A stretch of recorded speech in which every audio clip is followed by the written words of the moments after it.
दोस्तों वेग लर्न में आप सभी का स्वागत है। आज हम लोग चर्चा करते हैं 1857 की क्रांति में वीर कुंवर सिंह की भूमिका।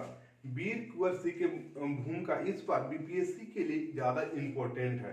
ठीक है, तो इस तरह से हम लोग चर्चा करेंगे ताकि किसी भी एंगल से वीर कुंवर सिंह की भूमिका के बारे में बिहार में क्वेश्चन पूछे, आपका छूटने की बात नहीं है। आप लोग जैसा कि देख रहे होंगे कि सबसे पहले हम लोग भूमिका पे चर्चा करेंगे, फिर बिहार में आरंभ 1857 की क्रांति कैसे हुआ, इसके बाद देखेंगे बिहार में जो विद्रोह का प्रसार 1857 की क्रांति का रहा वो कैसे हुआ। इसके बाद हम लोग देखेंगे बिहार के बाहर वीर कुंवर सिंह की भूमिका कैसे रही और फिर बिहार में वो वापसी कैसे किए। लास्ट में हम लोग निष्कर्ष निकालेंगे। ठीक है, तो किसी भी एंगल में बीपीएससी में क्वेश्चन पूछे, आपकी छूटने की बात नहीं है। और दोस्तों आप लोग मेरे चैनल को सब्सक्राइब नहीं किए होंगे तो प्लीज आप लोग सब्सक्राइब कीजिए, लाइक कीजिए, जितना अधिक से अधिक हो सके आप लोग शेयर कीजिए ताकि सभी के पास ये वीडियो पहुंच सके। तो हम लोग चलते हैं सबसे पहले तो भूमिका पे। भूमिका हम लोग देखते हैं कि भूमिका किस तरह हम लोग लिख सकते हैं, क्योंकि भूमिका ही किसी भी आंसर राइटिंग का आईना होता है। बिहार के संदर्भ में 1857 के विद्रोह की चर्चा न तो कुंवर सिंह के बिना शुरू हो सकती है और न ही समाप्त। 80 वर्ष का यह बूढ़ा जवान बिहार में 1857 के विद्रोह का प्रतीक बन गया। ठीक है, विदेशी शासन के विरोध की भावना उन्हें विरासत में मिली थी। देश प्रेम ने उनके अंदर एक अद्भुत रण कौशल पैदा किया। ठीक है, यही सोच उनकी थी और उस सोच के अनुसार जो विरासत में मिले हुई थी, विदेशी शासन के जो विरोध करते थे, ये एक तरह से कह सकते हैं हम लोग कि इनके विरासत में मिली हुई थी और ये न ही सांप्रदायिक थे और न ही एक शोषक मानसिकता वाले व्यक्ति थे। इतिहासकार डॉक्टर रामशरक जो शर्मा है उनके अनुसार वीर कुंवर सिंह धर्मनिरपेक्षता एवं राष्ट्रीय एकता के प्रतीक थे। तो जो इतिहासकार रामशरण शर्मा है वो इनको धर्मनिरपेक्षता एवं राष्ट्रीय एकता के प्रतीक के रूप में भी देखते हैं। तो एक छोटी सी भूमिका हो गया। अब हम लोग देखेंगे बिहार में 1857 की क्रांति है, उसकी आरंभ कैसे कैसे हुआ और कहां से हुआ। तो सबसे पहले तो हम लोग देखेंगे 12 जून 1857 देवघर जिले के रोहिणी गांव से 1857 का जो विद्रोह है यहीं से शुरुआत हुआ। ठीक है, इसके बाद हम लोग देखें 25 जुलाई 1857 को दानापुर के 3 सैनिक टुकड़ियां बगावत कर शाहबाद जिले में प्रवेश करती है। शाहबाद जिले में दानापुर के 3 सैनिक टुकड़ियां प्रवेश करती है और यहीं पे 26 जुलाई में पहुंचती है। 26 जुलाई को ही कुंवर सिंह जो जगदीशपुर के शासक थे, जगदीशपुर में पहुंच करके कुंवर सिंह को अपना नेता घोषित किया। ठीक है, तो दानापुर के 3 सैन्य टुकड़ियां थी, यही जगदीशपुर पहुंचकर कुंवर सिंह को ये अपना नेता स्वीकार किया और यही नेता के रूप में फिर 1857 के विद्रोह का नेतृत्व किए। अब हम लोग देखते हैं कि विद्रोह का प्रसार कैसे कैसे हुआ। देखिएगा आप लोग 27 जुलाई को आरा नगर पर अधिकार कर लिया। जब यहां से आए तो जगदीशपुर में जो वीर कुंवर सिंह थे अपने किले में बारूद और गोला बनाने के कारखाना भी स्थापित कर लिए थे।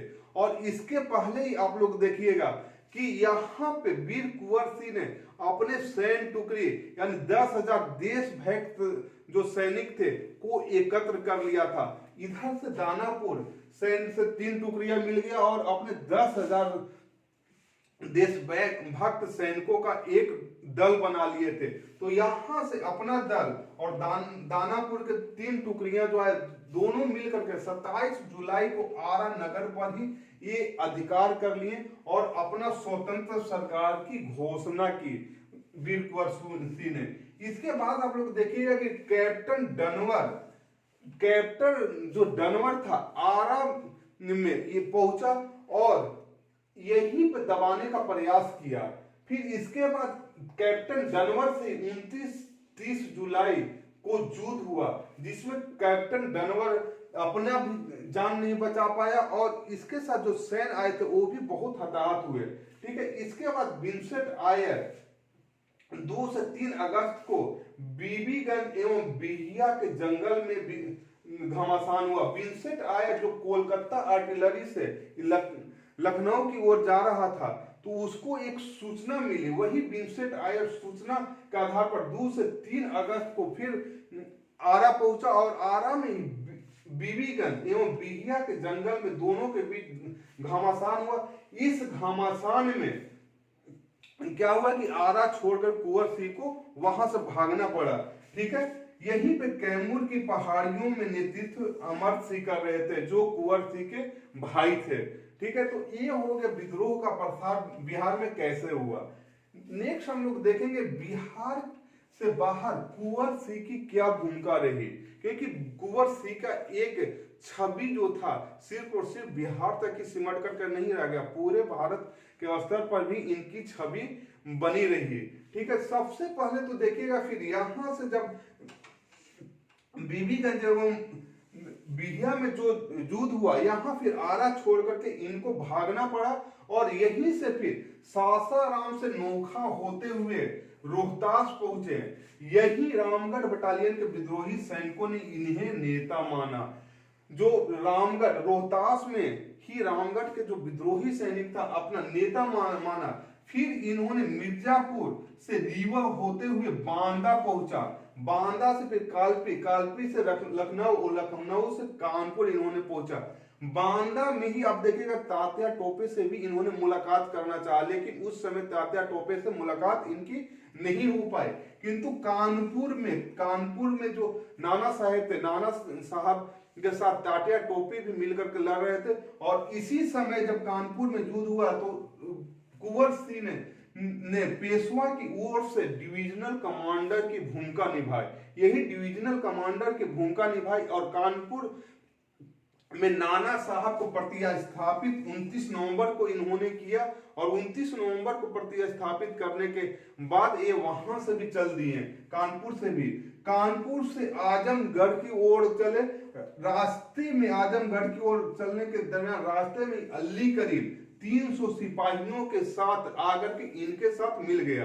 यानी वीर कुंवर सिंह के साथ आजमगढ़ आते समय रास्ते में 300 सैनिक के साथ मिल गया।